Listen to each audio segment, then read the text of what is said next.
We're getting close now. There are so many reasons to have joy. Joy is finding a way to be happy even when things don't go your way. But things are definitely going my way because I have presents. There's a big debate that's been happening since the birth of Jesus himself. Should you open gifts the night before Christmas or Christmas morning? My answer, right now! Let's open the first one. My first gift is from my stepbrother, Kyle. I'm guessing it's a set of new earbuds. Yee! I've been kind of dropping hints that that's what I wanted, you know, like leaving little notes, ads on my computer screen, the power of suggestion.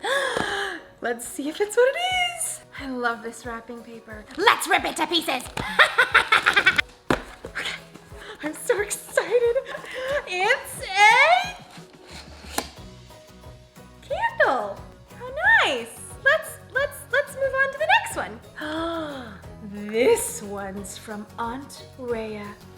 I'm guessing it's a VR headset or a new smartwatch. Wow. Oh, how festive. Here we go. I can't wait for the next one. Another candle. Okay, smells good. We should keep opening gifts. Let's keep opening them. I'm sure there's something crazy in here, something I wouldn't even expect. Whoa. Oh, it's cool. It's different. That we will have to try that one. Here we go. And another candle! Yay! It's good. It's another candle. I've got three to choose from. And this one smells different. So many options. Okay, I don't know. What's with all the candles, everyone? I didn't get anything I wanted. But you know what? I'm not upset. Because there's a bigger reason to have joy during the holidays. And you'll find out what that reason is in today's Bible story. Until then, let's put some of this stuff to use. What are you? The Bible. It's 66 books of history, stories, letters, and poetry that fit together to form God's one big story. The epic adventure of how He created us and loves us so much that He made a way to rescue us. As we travel through the Bible, from Genesis to Revelation, we discover people who met God and found their lives changed forever. And now for an amazing story, inspired by the book of Luke, chapter 2, verses 1 through 20. Mary's eyes blinked shut for a moment as the sway of the donkey went on and on. Mary. I'm fine. I'm okay. Mary shook her head and pulled the donkey to a stop. Joseph glanced up in surprise. What are you doing? I want to walk. Bethlehem is still miles away. Carefully, Mary slid down off the donkey. Her heavy belly made it awkward. The baby was due any day, a baby announced by the angel Gabriel as God's very own son. I'm just so tired of writing. Well, you tell me the moment you need a rest. Mary nodded and started down the dusty road, one slow step at a time. She and Joseph lived in Nazareth, but word had come from the Roman ruler, Caesar Augustus, that everyone must return to their hometown to be counted. Caesar requires a list of those who won't be missed, so don't try to resist, because your taxes won't be dismissed. Now, even though Mary's baby was due any moment, she and Joseph were road tripping to Bethlehem, where Joseph's family came from. Don't worry. We'll be able to stay with my cousins. Anywhere. I just need to lie down soon. But when Mary and Joseph arrived in Bethlehem, they discovered that everyone else had come home too. Real sorry, but I got relatives stacked all the way to the rafters. But we've asked everywhere.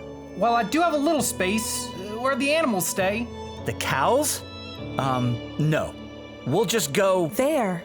We'll go there with the cows. We'll take it. Mary, We need a place now. Mary and Joseph settled in with the cows and sheep and goats. And late that night, the baby was born, God's very own son. He's perfect. no cradle. We'll use the cow's feeding trough. Just add some fresh hay, like this. Mary wrapped her new baby tightly in strips of cloth to keep him snug and laid him in the manger to sleep. Thou little tiny child. While Mary and Joseph watched over their new baby, the rest of Bethlehem slept. Only a few shepherds in a nearby field were still awake. We'll call them Dove and Levi. I'm hungry. Build up the fire, boy. We'll toast some bread. How many stars are in the sky? Count them and see. What if there are more stars than we can see? God only knows. Does God know everything? Oh, he surely does. Will God make us free from the Romans someday? Don't see that it'll matter much to shepherds like you and me. Why does being a shepherd have to be so boring? I surely wish the Almighty would talk to you himself, because you're about worn me out. Both men shielded their face as brilliant light flooded the sky. A shining being towered above them. Do not be afraid. Do not be afraid. I'm shaking in my sandals. I bring you good news. It will bring great joy for all the people. Today, in the town of David, a Savior has been born to you. He is the Messiah, the Lord. The Messiah? Here is how you will know I am telling you the truth. You will find a baby wrapped in strips of cloth and lying in a manger. The Messiah is a baby? The light flared even brighter as a huge crowd of angels appeared. May glory be given to God in the highest heaven, and may peace be given to those he is pleased with on earth. Then the angels disappeared. The light dimmed. One by one, the stars reappeared in the darkened sky. A baby! Wow! Hey, you think this is how God's gonna rescue us?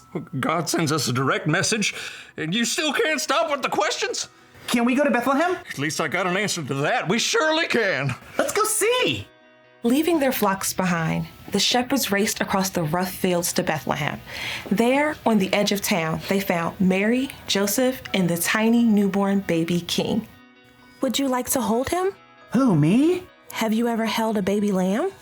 Oh, well, yes. Dove and Levi marveled at this tiny miracle, a helpless baby sent to save them all. The biggest answer to the biggest question of all. We should tell someone. We should tell everyone. As the sun rose, the shepherds shouted out the news all over Bethlehem.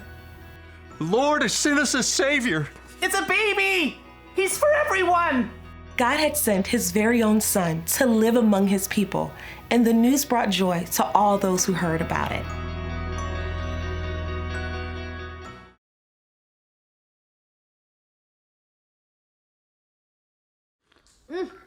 Hot cocoa. You want to know a reason to have joy? It starts with understanding why we celebrate Christmas. Presents are fun, and parties, and the lights, and the decorations. They're the reason we look forward to it. But we celebrate because almost 2,000 years ago, God sent his son, Jesus, as a baby born in Bethlehem. God sent Jesus because he was separated from his people. And God loved the world so much that he wanted to bring his people back. So yes, Jesus is the reason for this season. He's also the reason why you and me can have a relationship with God every season. And he's the reason why we give gifts, because it reminds us of the greatest gift that God gave the world on the first Christmas over 2,000 years ago. That's good news, right? It's like the angels told the shepherds. It's good news for all people. And it's worth celebrating. Not just one day of the year, but all year long. So, remember this one thing. You can have joy because God sent his son. So, don't worry if you don't get every gift you wanted. Don't worry if there are raisins in the Christmas cookies. If things don't go your way, stop. And remember why we even have Christmas. It's because Jesus came for you. God loves you. And I hope knowing that brings you so much joy. So, have a Merry Christmas, everybody.